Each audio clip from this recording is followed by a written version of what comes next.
A parliamentary committee is to request the US hands over any material documenting the UK's role in the CIA's post-9/11 interrogation program. Sir Malcolm Rifkind said the Intelligence Committee he chairs would act without fear or favour. Although some MPs want a judge-led inquiry, it follows a US Senate report which found brutal treatment of suspects. Downing Street has said some material was removed from the report at the UK's request for national security reasons, but it said no redactions related to British involvement in the mistreatment of prisoners. Brutal interrogations. Sir Malcolm was speaking as Parliament's Intelligence and Security Committee, which he chairs, is conducting an inquiry into the treatment of detainees by British intelligence agencies in the decade following 9/11.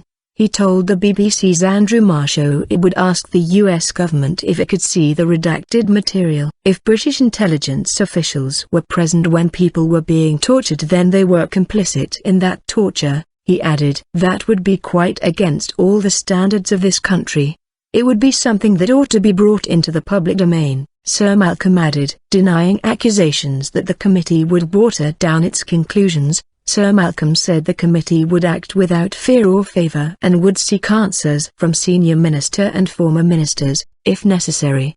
He added, if people deserve to be embarrassed, it's our job to embarrass them. BBC political correspondent Robin Brandt said it was almost certain that ex-Prime Minister Tony Blair would be called by the committee. Former Labour Foreign Secretaries Jack Straw and David Miliband may also be required to give evidence, he added. However, Labour's Shadow Home Secretary Yvette Cooper told the Marshall she had concerns that the Intelligence Committee did not have the capacity or scope to be able to get to the truth, and Conservative MP Andrew Tirry, who chairs the all-party parliamentary group on extraordinary rendition, called for the government to reconstitute a judge-led inquiry. He said it should have wide-ranging powers and a substantial investigative capability to look into the UK's role in the CIA's interrogation programme. Clara Alger, from the charity Reprieve, told the BBC that Prime Minister David Cameron had previously said only a judge-led inquiry could get to the bottom of the UK's involvement,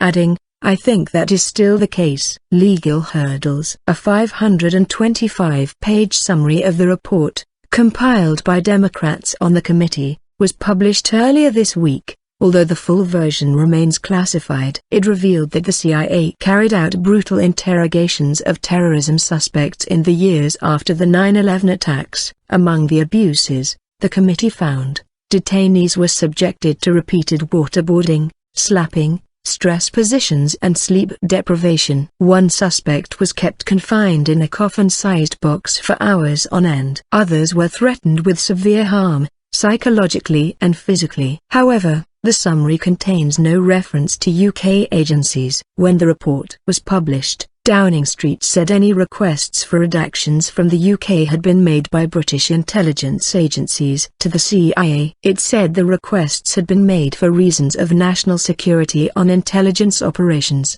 and later added that Number 10 itself had not made any requests for redactions. A Freedom of Information request by the charity Reprieve earlier this year showed the UK government had met members of the Senate Committee on Intelligence 24 times since 2009. Although there are no details about what was discussed. Meanwhile, the Sunday Telegraph reported that Defence Secretary Michael Fallon had called for former Prime Minister Tony Blair and former Foreign Secretary Jack Straw to reveal what they knew about the CIA's torture and rendition programme when they were in office. It's for ministers in that former Labour government to account for their actions, he said. Mr. Straw told the BBC that he would be delighted to give evidence today, adding that as soon as the legal hurdles are out of the way, I fully expect to do so. The Metropolitan Police began investigating claims that UK's secret services helped in the rendition of 2 men to Libya in 2012, and a file was passed to the Crown Prosecution Service earlier this year.